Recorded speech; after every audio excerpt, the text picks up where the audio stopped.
Si vous souhaitez mettre en forme très rapidement un tableau sous Excel 2010, sachez que ceci est possible.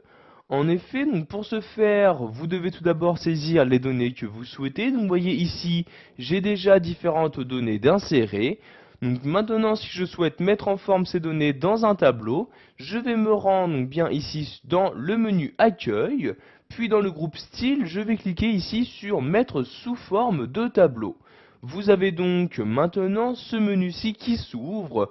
Dans ce menu vont s'afficher les différents styles de tableau qu'il est possible d'utiliser.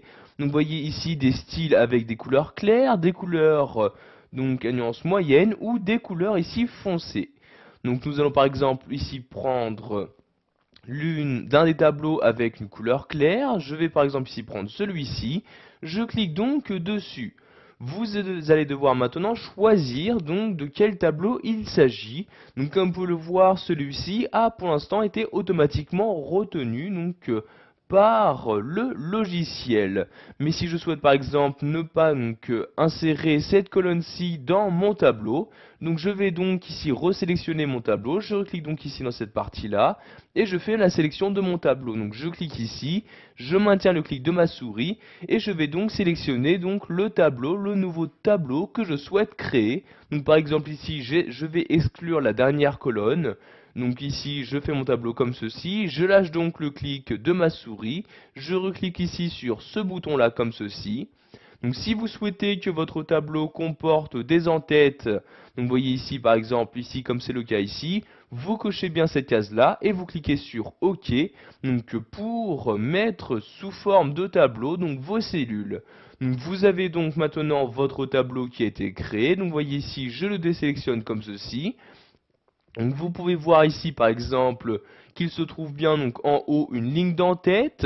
Donc par exemple ici pour les noms, date de naissance, total des achats, etc. Il est possible bien évidemment de personnaliser ce tableau. Donc par exemple si vous souhaitez masquer la ligne d'en-tête, vous n'avez juste ici qu'à décocher cette case là. Et voyez ici la ligne correspondante, donc la ligne se trouvant tout en haut du tableau, n'apparaît donc plus. Donc pour la rafficher, vous recochez ici cette case-là. Pour insérer une ligne avec des totaux, vous cochez ici cette case-là. Donc vous pouvez voir ici maintenant qu'une nouvelle ligne apparaît dans mon tableau. Donc avec bien le total, donc ici un total qui apparaît dans cette cellule-ci. Donc pour désactiver donc cette ligne-ci, je n'ai juste qu'à décocher la case correspondante.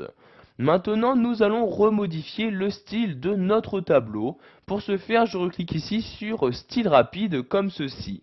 Vous avez de nouveau ce menu-ci qui s'ouvre, menu qui vous affiche de nouveau donc les différents styles de tableau qu'il est possible d'utiliser.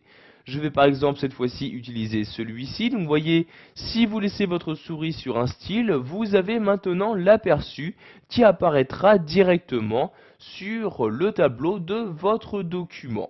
Donc je vais ici utiliser ce style-ci, je clique donc dessus pour l'appliquer à mon tableau. Et comme vous pouvez le voir en très peu de temps, donc les modifications ont été apportées. Donc vous pouvez également ici activer ou désactiver les lignes ou colonnes à bande. Donc vous voyez ici, la ligne à bande sont activées, c'est-à-dire qu'une ligne sur deux, vous n'avez pas ici les mêmes couleurs. Si je désactive, donc je décoche cette case-là, vous pouvez voir que maintenant toutes les lignes ont la même couleur.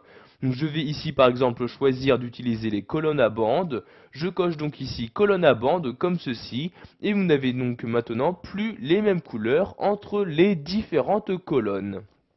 Pour finir, nous allons voir comment convertir ce tableau en plage. Donc cela est très utile pour que celui-ci ne soit plus reconnu en tant que tableau, mais juste en tant que mise en forme classique. Donc pour convertir votre tableau en plage, je clique ici donc toujours dans l'onglet Création sur Convertir en plage. Vous avez donc maintenant un message qui apparaît vous demandant si vous êtes vraiment sûr de vouloir le convertir en plage. Si c'est le cas, vous cliquez ici sur oui comme ceci. Maintenant ce tableau n'est plus reconnu en tant que tableau, c'est-à-dire qu'ici, vous voyez par exemple dans la ligne d'en-tête, n'apparaît plus les filtres automatiques. Si je clique dans le tableau, vous pouvez voir également que l'onglet création de tableau n'apparaît également plus. Voilà, vous savez maintenant comment insérer très rapidement un tableau dans Excel 2010 en choisissant les différents styles de tableaux proposés.